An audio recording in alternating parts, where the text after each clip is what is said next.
भग्निमहिषप्राणापहारोद्यमे वेलान्यर्जितधूम्रलोचनवधे हे चण्डमुण्डादिनी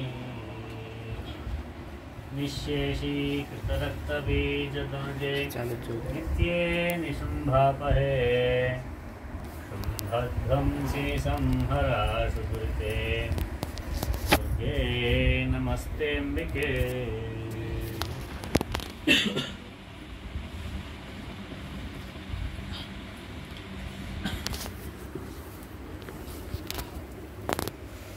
दुर्गा भवानी के इस पावन क्षेत्र में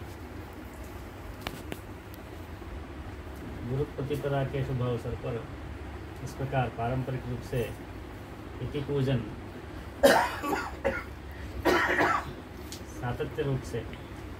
सातत्य से चलते आ रहा है और आज भी यह शास्त्रीय रूप से हो रहा है। यह अत्यंत आनंद का विषय है।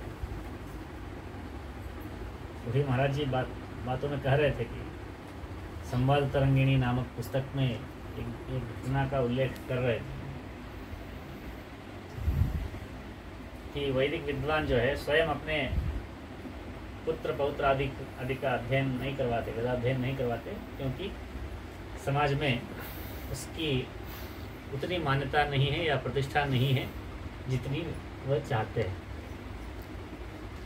इसका कारण अन्य कारण हो सकता है। अभी उदाहरण के लिए अभी हमने इस छात्र को कहा कि चलो हमारा गुरुकुल चलो, तो इसमें इतनी उत्सुकता नहीं दिखती है। अभी हमने कुली में गुरुकुल प्रारंभ किया है 6-7 महीने पहले, तो वहाँ पर भी हम देखते हैं कि आसपास के छात्रों को, परिवारों को कहते हैं कि आप अपने बच्चों को गुरुकुल में अध्ययन के लिए भेजिए, तो वहाँ पर उतनी सुमुखता नहीं दिखाई देती है। इसके कारण दो कारण।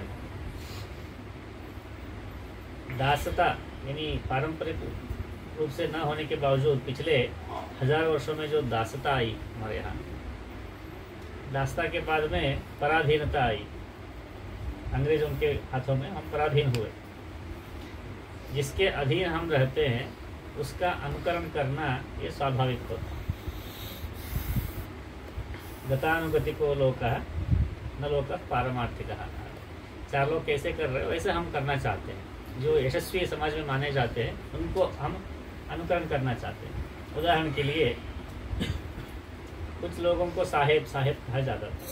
वो साहेब लोग जो है गले में कपड़ा पहनते थे, टाई बांधते थे। तो क्यों बांधते थे पता नहीं, मगर हम भी बांधना चाहते हैं क्योंकि हम भी साहेब जैसा बनना चाहते हैं।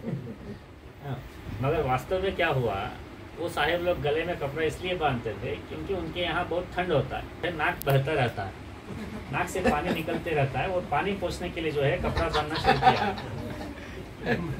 नाक बहते रहता है इसलिए वो पानी पोंछने के लिए कपड़ा बांधना शुरू किया। बाद में उसको अच्छा कपड़ा बांधना शुरू किया, उसको और अच्छा कपड़ा बांधना शुरू किया, वो टाई बन गया। हमारे यहाँ गर्मी में नाक नहीं बहता, फिर भी जो है हम गर्मी में हम टाई बांधते हैं क्योंकि हम उनके जैसा बनना चाहते हैं। तो ये अनुकरण के द्वारा अपने आप को प्रतिष्ठित महसूस करना।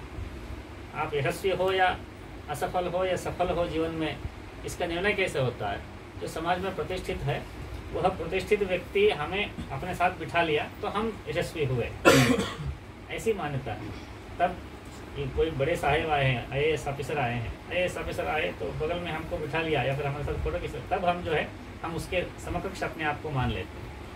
यानी सेल्फ एस्टीम, अंग्रेजी में जिसको सेल्फ एस्टीम बोलते हैं, हमारा सेल्फ एस्टीम बहुत कम होने के कारण, आत्मन्यूनता भाव होने के कारण हम बड़ा बनना चाहते हैं, मगर बड़े बनने की जो मानदंड है, कौन बड़ा है कौन छोटा है, इसका मानदंड जो है, ये जो अधिपत्य जो चलाता है वो निर्धारित करता है। जो दास है वो निर्धारित नहीं कर सकता। इसलिए उनके मानदंडों पर हम चलने के कारण ऐसा हुआ। जैसे अभी वो विद्वान का उदाहरण दे रहे थे जो अपने बच्चों को डॉक्टर, इंजीनियर इत्यादि बनाए थे। वास्तव में वेदाध्ययन की क्या महत्ता है ये बात नहीं जानना एक कारण है। दूसरा जो है अपने आप को समाज के साथ सामान्य रूप से कंपेयर करना, तुलना कर लेना। चाणक्य एक बात कहता है, गुरुरग्निर द्विजातीनां वर्णानां ब्राह्मणो गुरुः पतिरेव गुरुस्त्रीणां सर्वस्याभ्यागतो गुरुः। चाणक्य नीति में 3रा श्लोक। यहाँ पर चाणक्य क्या कह रहा है? गुरुरग्निर द्विजातीनां, अग्नि जो है द्विजातियों के लिए गुरु है। वर्णानां ब्राह्मणों, सभी वर्णों। अब जो है ब्राह्मण को बचपन से ही उसे यह बात इस बात की शिक्षा होनी चाहिए कि जो है तुम्हारा स्थान जो है ये गुरु स्थान है समाज में। ऐसी शिक्षा नहीं होती। शिक्षा क्या होती है? तुमको उनके साथ compete करना है, प्रतिस्पर्धा करना है। स्पर्धा सिखाया जाता है, गुरुत्व नहीं सिखाया जाता। इस कारण से जो है वो समाज के साथ अपने आप के स्पर्धा में डाल लेता है। किंतु वास्तव में उसका स्थान क्या है? वर्णानां ब्राह्मणो गुरुः। अपने गुरुत्व को अगर समझे तो वो अपने आप को समाज के साथ तुलना नहीं करेगा और अपने आप को तुच्छ नहीं समझेगा और दूसरों के जैसा कुछ करना नहीं चाहेगा। तो इस प्रकार कोई भी गुरु जो है वो अपने शिष्यों के साथ प्रतिस्पर्धा नहीं करता।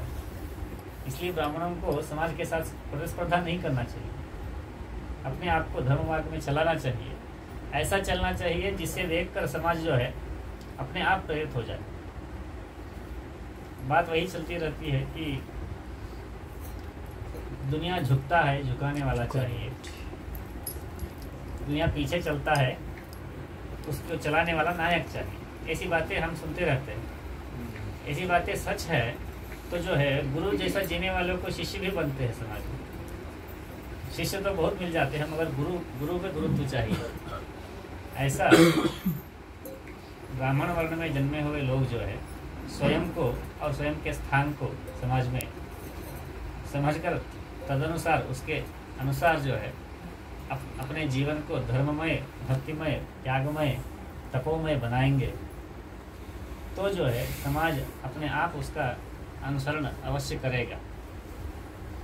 ऐसा न होने से ही ऐसे उदाहरण जिस संवाद तरंगी वाले कहानी जो बताए ऐसी स्थिति बनती है। अब तक जो भी हुआ दासता के कारण हुआ, पराधीनता के कारण हुआ, जो भी हुआ सो हुआ। अब जो है संक्रमण काल में हम सब लोग जी रहे हैं। ये जो संक्रमण काल है जहाँ पर बहुत सारा परिवर्तन, राजनीतिक परिवर्तन, आर्थिक परिवर्तन, सामाजिक परिवर्तन आदि जो हो रहे हैं, ऐसे संक्रमण काल में आगे का समाज कैसे रहेगा या इस समाज का भविष्य कैसे रहेगा, इसका निर्णय जो है धार्मिक नेतृत्व ही करेगा। क्योंकि जो भी होगा, जो भी प्रगति हो रही है, उस प्रगति का व्यवस्थीकरण या फिर उस प्रगति का जो है या दुनिया में उसका मार्गदर्शन जो करेगा वह भारत की आध्यात्मिक परंपरा ही करेगी। तो उस आध्यात्मिक परंपरा अगर करेगी तो उसमें आप जैसे लोगों का, ऐसे पुण्य क्षेत्रों में रहने वाले क्षेत्र पुरोहित आदियों का बहुत बड़ा पात्र रहेगा, बहुत बड़ा योगदान इसमें रहेगा। ऐसे स्थिति में यह देखकर आनंद होता है कि आपके परिवार में युवाओं ने भी वेदाध्ययन भी किया हुआ है। तो ऐसी ही परंपरा यह आगे बढ़ती रहे। यही इसी बात से आप सबको आशीर्वाद करते हुए हम अपने वाणी को विराम देते हैं। नारायण।